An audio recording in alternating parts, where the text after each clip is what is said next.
जय माता दी। मेरे सभी प्यारे दोस्तों, मैं लक्ष्मी शर्मा बड़ों को चरण स्पर्श, छोटों को प्यार और बराबर वालों को दिल से नमस्कार करती हूँ।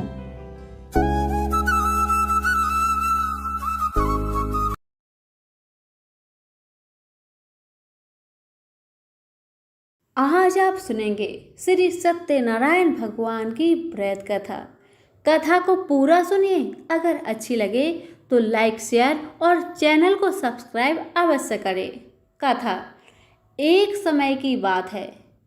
नैमिषारण्य तीर्थ में सौनकादि 88,000 ऋषियों ने श्री सूत जी से पूछा, हे प्रभु, इस कलयुग में वेद विद्या रहित मनुष्य को प्रभु भक्ति किस प्रकार मिल सकती है तथा उनका उद्धार कैसे होगा? हे मुनिश्रेष्ठ, कोई ऐसा तप बतलाइए जिससे थोड़ा समय में ही पुण्य मिले और मनोवांछित फल भी मिल जाए। इस प्रकार की कथा सुनने की हम इच्छा रखते हैं। सर्व शास्त्रों के ज्ञाता सूत जी बोले, हे वैष्णव, मैं पूज्य, आप सभी ने प्राणियों के हित की बात पूछी है, इसलिए मैं एक ऐसे श्रेष्ठ व्रत को आप लोगों को बतलाऊंगा जिसे नारद जी ने लक्ष्मी नारायण जी से पूछा था और श्री लक्ष्मीपति ने मुनिश्रेष्ठ नारद जी से कहा था। आप सब इसे ध्यान से सुनिए। एक समय की बात है, योगीराज नारद जी दूसरे के हित की इच्छा लिए अनेकों लोकों में घूमते हुए मृत्यु लोक में आ पहुँचे। यहाँ उन्होंने अनेक योनियों में जन्मे प्राय सभी मनुष्यों को अपने कर्मों द्वारा अनेक दुखों से पीड़ित देखा। उनका दुख देखकर नारद जी सोचने लगे कि कैसा यत्न किया जाए जिसके करने से निश्चित रूप से मानव के दुखों का अंत हो जाए। इसी विचार पर मनन करते हुए वह विष्णु लोक में गए। वहाँ वह देवों के इस नारायण की स्तुति करने लगे, जिनके हाथों में शंख, चक्र, गदा और पद्म थे, गले में वरमाला पहने हुए थे। स्तुति करते हुए नारद जी बोले, हे भगवान, आप अत्यंत शक्ति से संपन्न है। मन तथा वाणी भी आपको नहीं पा सकती है। आपका आदि, मध्य तथा अंत नहीं है। निर्गुण स्वरूप सृष्टि के कारक, भक्तों को दुख दूर करने वाले हैं। आपको मेरा नमस्कार है। नारद जी की स्तुति सुन विष्णु भगवान बोले, हे मुनिश्रेष्ठ, आपके मन में क्या बात है? आप किस काम के लिए पधारे हैं, उसे निसंकोच कहे। इस पर नारद मुनि बोले कि मृत्यु लोक में अनेक योनियों में जन्मे मनुष्य अपने कर्मों के द्वारा अनेकों दुख से दुखी हो रहे हैं। हे नाथ, आप मुझ पर दया रखते हैं तो बतलाइए कि वो मनुष्य थोड़े प्रयास से ही अपने दुख से कैसे छुटकारा पा सकते हैं। श्री हरि बोले, हे नारद, मनुष्यों की भलाई के लिए तुमने बहुत अच्छी बात पूछी है। जिसके करने से मनुष्य मोह से छूट जाता है, वह बात मैं कहता हूँ, उसे सुनो। स्वर्गलोक व मृत्युलोक दोनों में एक दुर्लभ उत्तम व्रत है जो पुण्य देने वाला है। आज प्रेमवश होकर मैं उसे तुमसे कहता हूँ। श्री सत्यनारायण भगवान का यह व्रत अच्छी तरह विधान पूर्वक करके मनुष्य तुरंत ही यहाँ सुख भोग कर मरने पर मोक्ष को पाता है। श्री हरि के वचन सुन नारद जी बोले कि उस व्रत का फल क्या है और उसका विधान क्या है। यह व्रत किसने किया था? इस व्रत को किस दिन करना चाहिए? सब कुछ विस्तार से बतलाइए। नारद की बात सुनकर श्री हरि बोले, दुख व शोक को दूर करने वाला, यह सभी स्थानों पर विजय दिलाने वाला है। मानव को भक्ति व श्रद्धा के साथ शाम को श्री सत्यनारायण की पूजा धर्म परायण होकर ब्राह्मणों व बंधुओं के साथ करनी चाहिए। भक्ति भाव से ही नैवेद्य, केले का फल, घी, दूध और गेहूं, आटा सवाया ले। गेहूं के स्थान पर साठी का आटा, शक्कर तथा गुड़ लेकर वह सभी भक्षण योग्य पदार्थों को मिलाकर भगवान का भोग लगाए। ब्राह्मणों सहित बंधु बांधवों को भी भोजन कराए, उसके बाद स्वयं भोजन करे। भजन कीर्तन के साथ भगवान की भक्ति में लीन हो जाए। इस तरह सत्यनारायण भगवान का यह व्रत करने पर मनुष्य की सारी इच्छाएं निश्चित रूप से पूरी होती है। इस कली काल अर्थात कलयुग में मृत्यु लोक में मोक्ष का यही एक सरल उपाय बताया गया है। इति श्री सत्यनारायण व्रत कथा का प्रथम अध्याय यहीं पर संपूर्ण हुआ। अब सुनिए दूसरा अध्याय। जी बोले, हे ऋषियों, जिसने पहले समय में इस व्रत को किया था उसका इतिहास कहता हूँ, ध्यान से सुनो। सुंदर काशीपुरी नगरी में एक अत्यंत निर्धन ब्राह्मण रहता था। भूख प्यास से परेशान हुआ धरती पर घूमता रहता था। ब्राह्मणों से प्रेम करने वाले भगवान ने एक दिन ब्राह्मण का वेश धारण कर उसके पास जाकर पूछा, हे ब्रीप, नित्य दुखी होकर तुम पृथ्वी पर क्यों घूमते हो?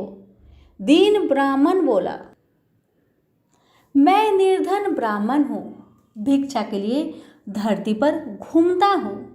हे भगवान, यदि आप इसका कोई उपाय जानते हो तो बतलाए। वृद्ध ब्राह्मण कहता है कि सत्यनारायण भगवान मनोवांछित फल देने वाले हैं, इसलिए तुम उनका पूजन करो। इसे करने से मनुष्य सभी दुखों से मुक्त हो जाता है। वृद्ध ब्राह्मण बनकर आए सत्यनारायण भगवान उस निर्धन ब्राह्मण को व्रत का सारा विधान बताकर अंतर ध्यान हो गए।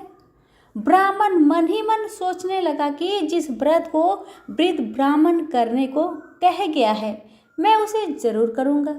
यह निश्चय करने के बाद उसे रात में नींद नहीं आई। वह सवेरे उठकर सत्यनारायण भगवान के व्रत का निश्चय कर भिक्षा के लिए चला गया। उस दिन निर्धन ब्राह्मण को भिक्षा में बहुत धन मिला, जिससे उसने बंधु बांधवों के साथ मिलकर श्री सत्यनारायण भगवान का व्रत संपन्न किया। भगवान सत्यनारायण का व्रत संपन्न करने के बाद वह निर्धन ब्राह्मण सभी दुखों से छूट गया और अनेक प्रकार की संपत्तियों से युक्त हो गया। उसी समय से यह ब्राह्मण हर माह इस व्रत को करने लगा। इस तरह से सत्यनारायण भगवान के व्रत को जो मनुष्य करेगा वह सभी प्रकार के पापों से छूटकर मोक्ष को प्राप्त होगा। जो मनुष्य इस व्रत को करेगा वह सभी दुखों से मुक्त हो जाएगा। सूत जी बोले कि इस तरह से नारायण जी का कहा हुआ श्री सत्यनारायण व्रत को मैंने तुमसे कहा। हे ब्रीपो, मैं अब और क्या कहूँ? हे मुनिवर, संसार में उस ब्रीप से सुनकर और किसने इस व्रत को किया, हम सब इस बात को सुनना चाहते हैं। इसके लिए हमारे मन में श्रद्धा का भाव है। सूत जी बोले, हे मुनियों, जिसने इस व्रत को किया है वह सब सुनो। एक समय वही ब्रीप धन व ऐश्वर्य के अनुसार अपने बंधु बांधवों के साथ इस व्रत को करने को तैयार हुआ। उसी समय एक लकड़ी बेचने वाला बूढ़ा आदमी आया और लकड़ियां बाहर रखकर अंदर ब्राह्मण के घर में गया। प्यास से दुखी वह लकड़हारा उनको व्रत करते देख ब्रीप को नमस्कार कर पूछने लगा कि आप यह क्या कर रहे हैं तथा इसे करने से क्या फल मिलेगा, कृपया मुझे भी बताए। ब्राह्मण ने कहा कि सब मनोकामनाओं को पूरा करने वाला यह सत्यनारायण भगवान का व्रत है। इनकी कृपा से ही मेरे घर में धन धान्य आदि का वृद्धि हुई है। ब्रीप से सत्यनारायण व्रत के बारे में जानकर लकड़हारा बहुत प्रसन्न हुआ। चरणामृत लेकर वह प्रसाद खाने के बाद वह अपने घर गया। लकड़हारे ने अपने मन में संकल्प किया कि आज लकड़ी बेचने से जो धन मिलेगा उसी से श्री सत्यनारायण भगवान का उत्तम व्रत करूंगा। मन में इस विचार को ले बूढ़ा आदमी सिर पर लकड़ियां रखकर उस नगर में बेचने गया जहां धनी लोग ज्यादा रहते थे। उस नगर में उसे अपनी लकड़ियों का दाम पहले से 4 गुना अधिक मिलता है। बूढ़ा प्रसन्नता के साथ दाम लेकर केले, शक्कर, घी, दूध, दही और गेहूं का आटा ले और सत्यनारायण भगवान के व्रत की अन्य सामग्रियां लेकर अपने घर गया। वहां उसने अपने बंधु बांधवों को बुलाकर विधि विधान से सत्यनारायण भगवान का पूजन और व्रत किया। इस व्रत के प्रभाव से वह बूढ़ा लकड़हारा धन, पुत्र आदि से युक्त होकर संसार के समस्त सुख भोग कर अंत काल में वैकुंठ धाम चला गया। इति श्री सत्यनारायण व्रत कथा का दूसरा अध्याय संपूर्ण हुआ। अब सुनिए तीसरा अध्याय। सूत जी बोले, हे श्रेष्ठ मुनियों, अब आगे की कथा कहता हूँ। पहले समय में उल्कामुख नाम का एक बुद्धिमान राजा था। वह सत्यवक्ता और जितेंद्रिय था। प्रतिदिन देव स्थानों पर जाता और निर्धनों को धन देकर उनके कष्ट को दूर करता था। उसकी पत्नी कमल के समान मुख वाली तथा सती साध्वी थी।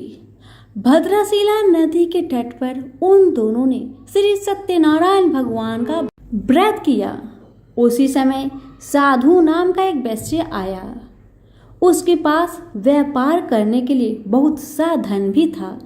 राजा को व्रत करने देखकर वह विनय के साथ पूछने लगा, हे राजन, भक्ति भाव से पूर्ण होकर आप यह क्या कर रहे हैं?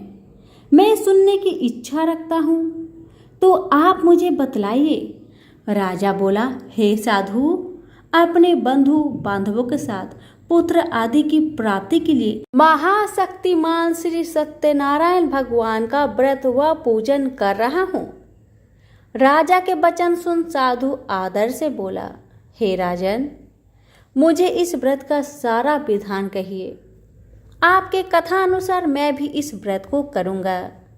मेरी भी संतान नहीं है और इस व्रत को करने से निश्चित रूप से मुझे संतान की प्राप्ति होगी। राजा से व्रत का सारा विधान सुन व्यापार से निवृत्त हो वह अपने घर गया। साधु वैश्य ने अपनी पत्नी को संतान देने वाले इस व्रत का वर्णन कह सुनाया और कहा कि जब मेरी संतान होगी तब मैं इस व्रत को करूँगा। साधु ने इस तरह के वचन अपनी पत्नी लीलावती से कहे। एक दिन लीलावती पति के साथ आनंदित हो सांसारिक धर्म में प्रवृत्त होकर सत्यनारायण भगवान की कृपा से गर्भवती हो गई। 10वें महीने में उसके गर्भ से एक सुंदर कन्या ने जन्म लिया। दिनों दिन वह ऐसे बढ़ने लगी जैसे कि शुक्ल पक्ष का चंद्रमा बढ़ता है। माता पिता ने अपनी कन्या का नाम कलावती रखा। एक दिन लीलावती ने मीठे शब्दों में अपने पति को याद दिलाया कि आपने सत्यनारायण भगवान के जिस व्रत को करने का संकल्प किया था उसे करने का समय आ गया है। आप इस व्रत को करिए। साधु बोला कि हे प्रिय, इस व्रत को मैं उसके विवाह में करूँगा। इस प्रकार अपनी पत्नी को अवशासन देकर वह नगर को चला गया। कलावती पिता के घर में रहकर वृद्धि को प्राप्त हो गई। साधु ने एक बार नगर में अपनी कन्या को सखियों के साथ देखा तो तुरंत ही दूत को बुलाया और कहा कि मेरी कन्या की योग वर देखकर आओ। साधु की बात सुनकर दूत कंचन नगर में पहुंचा और वहां देखभाल कर लड़की के सुयोगवानिक पुत्र को ले आया। सुयोग लड़के को देख साधु ने बंधु बांधवों को बुलाकर अपनी पुत्री का विवाह कर दिया। लेकिन दुर्भाग्य की बात ये कि साधु ने अभी भी श्री सत्यनारायण भगवान का व्रत नहीं किया। इस पर श्री भगवान क्रोधित हो गए और श्राप दिया कि साधु को अत्यधिक दुख मिले। अपने कार्य में कुशल साधु बनिया जामाई लेकर समुद्र के पास स्थित होकर रत्नासारपुर नगर में गया। वहां जाकर दामाद ससुर दोनों मिलकर चंद्रकेतु राजा के नगर में व्यापार करने लगे। एक दिन भगवान सत्यनारायण की माया से एक चोर राजा का धन चुराकर भाग रहा था। उसने राजा के सिपाहियों को अपना पीछा करते देख चुराया हुआ धन वहां रख दिया जहां साधु अपने जामाई के साथ ठहरा हुआ था। राजा के सिपाहियों ने साधु वैश्य के पास राजा का धन पड़ा देखा तो वह ससुर जमाई दोनों को बांधकर प्रसन्नता से राजा के पास ले गए और कहा कि उन दोनों चोरों को हम पकड़ लाए हैं, आप आगे की कार्यवाही की आज्ञा दे। राजा की आज्ञा से उन दोनों को कठिन कारावास में डाल दिया गया और उनका सारा धन भी उनसे छीन लिया गया। श्री सत्यनारायण भगवान के श्राप से साधु की पत्नी भी बहुत दुखी हुई। घर में जो धन रखा था उसे चोर चुरा ले गए। शारीरिक तथा मानसिक पीड़ा व भूख प्यास से अति दुखी हो अन्न की चिंता में कलावती ब्राह्मण के घर गई। वहां उसने श्री सत्यनारायण भगवान का व्रत होते देखा। फिर कथा भी सुनी। वह प्रसाद ग्रहण कर वह रात को घर वापस आई। माता ने कलवाती से पूछा कि हे पुत्री, अब तक तुम कहाँ थी? तेरे मन में क्या है? कलावती ने अपने माता से कहा, हे माता, मैंने एक ब्राह्मण के घर में श्री सत्यनारायण भगवान का व्रत देखा है। कन्या के वचन सुन लीलावती भगवान की पूजन की तैयारी करने लगी। लीलावती ने पारिवारिक व बंधुओं सहित सत्यनारायण भगवान का पूजन किया और उनसे वर मांगा कि मेरे पति तथा जमाई शीघ्र घर आ जाए। साथ ही ये भी प्रार्थना की कि हम सबका अपराध क्षमा करे। श्री सत्यनारायण भगवान इस व्रत से संतुष्ट हो गए और राजा चंद्रकेतु को सपने में दर्शन देकर कहा कि हे राजन, तुम उन दोनों वैश्य को छोड़ दो और तुमने उनका जो धन लिया है उसे वापस कर दो। अगर ऐसा नहीं किया तो मैं तुम्हारा धन, राज्य व संतान सभी को नष्ट कर दूंगा। राजा को यह सब कहकर वह अंतर्ध्यान हो गए। प्रातःकाल सभा में राजा ने अपना सपना सुनाया। फिर बोले कि वानिक पुत्र को कैद से मुक्त कर सभा में लाओ। दोनों ने आते ही राजा को प्रणाम किया। राजा मीठी वाणी में बोला, हे महान भावों, भाग्यवश ऐसा कठिन दुख तुम्हें प्राप्त हुआ है, लेकिन अब तुम्हें कोई भय नहीं है। ऐसा कहकर राजा ने उन दोनों को नए वस्त्र भूषण भी पहनाए और जितना धन उनका लिया था उससे 2 गुना धन देकर वापस कर दिया। दोनों वैश्य अपने घर को चल दिए। इति श्री सत्यनारायण भगवान व्रत कथा 3 अध्याय संपूर्ण हुआ। अब सुनिए 4 अध्याय। सूत जी बोले, वैश्य ने मंगलाचार कर अपनी यात्रा आरंभ की और अपने नगर की ओर चल दिए। उनके थोड़ी दूर जाने पर एक दंडी वैश्यधारी श्री सत्यनारायण ने उनसे पूछा, हे साधु, तेरी नाव में क्या है? अभिमानिक बानिक हंसता हुआ बोला, हे दंडी, आप क्यों पूछते हो? क्या धन लेने की इच्छा है? मेरी नाव में तो बेल व पत्ते भरे हुए हैं। वैश्य के कठोर वचन सुन भगवान बोले, तुम्हारा वचन सत्य हो। दंडी ऐसे वचन कह वहां से दूर चले गए। कुछ दूर जाकर समुद्र के किनारे बैठ गए। दंडी के जाने के बाद साधु वैश्य ने नित्य क्रिया के पश्चात नाव को ऊंची उठते देखकर अचंभा माना और नाव में बेल पत्ते आदि देखकर वह मूर्छित हो जमीन पर गिर पड़ा। मूर्छा खुलने पर वह अत्यंत शोक में डूब गया। तब उसका दामाद बोला कि आप शोक न मनाए, यह दंडी का श्राप है, इसलिए हमें उनकी शरण में जाना चाहिए, तभी हमारी मनोकामना पूरी होगी। दामाद की बात सुनकर वह दंडी के पास पहुंचा और अत्यंत भक्ति भाव से नमस्कार कर बोला, मैंने आपसे जो असत्य वचन कहे थे उनके लिए मुझे क्षमा करे। ऐसा वचन कहकर महान शोकातुर हो रोने लगा। तब दंडी भगवान बोले, हे बानिक पुत्र, मेरी आज्ञा से बार बार तुम्हें दुख प्राप्त हुआ है। तू मेरी पूजा से विमुख हुआ, साधु बोला, हे भगवान, आपकी माया से ब्रह्मा आदि देवता भी आपके रूप को नहीं जानते, तब मैं अज्ञानी कैसे जान सकता हूँ। आप प्रसन्न होइए, अब मैं सामर्थ्य के अनुसार आपकी पूजा करूँगा। मेरी रक्षा करे और पहले के समान नौका में धन भर दे। साधु वैश्य के भक्ति पूर्वक वचन सुनकर भगवान प्रसन्न हो गए और उसकी इच्छा अनुसार वरदान देकर अंतर ध्यान हो गए। ससुर जमाई जब नाव पर आए तो नाव धन से भरी हुई थी। फिर वह अपनी अन्य साथियों के साथ सत्यनारायण भगवान का पूजन कर अपने नगर को चल दिए। जब नगर के नजदीक पहुंचे तो दूत को घर पर खबर करने को भेज दिया। दूत साधु की पत्नी को प्रणाम कर कहता है कि मालिक अपने दामाद सहित नगर के निकट आ गए हैं। दूत की बात सुन साधु की पत्नी लीलावती ने बड़े हर्ष के साथ सत्यनारायण भगवान का पूजन कर अपनी पुत्री कालावती से कहा कि मैं अपने पति के दर्शन को जाती हूँ, तू कार्य पूर्ण कर शीघ्र आ जा। माता के ऐसे वचन सुन कालावती जल्दी से प्रसाद छोड़ अपने पति के पास चली गई। प्रसाद की अवज्ञा के कारण श्री सत्यनारायण भगवान रुष्ट हो गए और नाव सहित उसके पति को पानी में डुबो दिए। कालावती अपने पति को वहां ना पाकर रोती हुई जमीन पर गिर गई। नौका को डूबा हुआ देख वह कन्या को रोता देख साधु दुखी होकर बोला, हे प्रभु, मुझसे तथा मेरे परिवार से जो भूल हुई है उसे क्षमा करे। साधु के दीन वचन सुनकर श्री सत्यनारायण भगवान प्रसन्न हो गए और आकाशवाणी हुई, हे साधु, तेरी कन्या मेरी प्रसाद को छोड़कर आई है, इसलिए उसका पति अदृश्य हो गया है।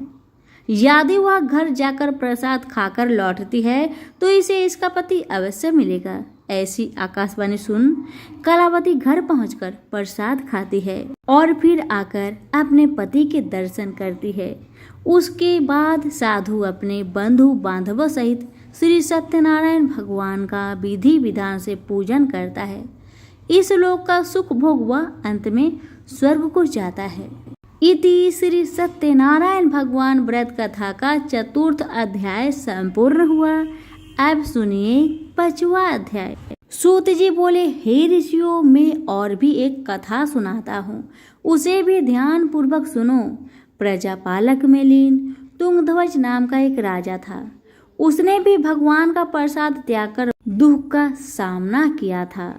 एक बार वन में जाकर वन्य पशुओं को मारकर वह बर के पेड़ के नीचे आया। वहां उसने गौ वालों को भक्ति भाव से अपने बंधुओं सहित सत्यनारायण भगवान का पूजन करते देखा। अभिमानवश राजा ने उन्हें देखकर भी पूजा स्थान में नहीं गया और ना ही उसने भगवान को नमस्कार किया। गौ वालों ने राजा को प्रसाद दिया, लेकिन उसने प्रसाद नहीं खाया और प्रसाद को वहीं छोड़ वह अपने नगर को चला गया। जब वह नगर में पहुंचा तो वहां सब कुछ तहस नहस हुआ पाया तो वह शीघ्र ही समझ गया कि यह सब भगवान ने ही किया है। वह दोबारा गौ वालों के पास पहुंचा और विधि पूर्वक पूजा करके प्रसाद खाया तो श्री सत्यनारायण भगवान की कृपा से सब कुछ पहले जैसा हो गया। दीर्घ काल तक सुख भोगने के बाद मरणों उपरांत उसे स्वर्ग लोक की प्राप्ति हुई। जो मनुष्य परम दुर्लभ इस व्रत को करेगा तो भगवान सत्यनारायण की अनुकंपा से उसे धन धान्य की प्राप्ति होगी। निर्धन धनी हो जाता है और भय मुक्त हो जीवन जीता है। संतानहीन मनुष्य को संतान सुख मिलता है और सारे मनोरथ पूर्ण होने पर मानव अंत काल में वैकुंठ धाम को जाता है। सूत जी बोले, जिन्होंने पहले इस व्रत को किया है अब उनके दूसरे जन्म की कथा कहता हूँ। वृद्ध सतानंद ब्राह्मण ने सुदामा का जन्म लेकर मोक्ष की प्राप्ति की। लकड़हारे ने अगले जन्म में निषाद बनकर मोक्ष प्राप्त किया। उल्कामुख नाम का राजा दशरथ होकर बैकुंठ को गए। साधु नाम के वैश्य ने मोरध्वज बनकर अपने पुत्र को आरे से चीरकर मोक्ष पाया। महाराज तुंगध्वज ने स्वयंभू होकर भगवान में भक्ति युक्त हो कर्म कर मोक्ष पाया। इति श्री सत्यनारायण व्रत कथा का 5वां अध्याय संपूर्ण हुआ। तो प्रेम से बोलिए श्री सत्यनारायण भगवान की जय। अगर कथा अच्छी लगी हो तो लाइक शेयर जरूर करें। धन्यवाद।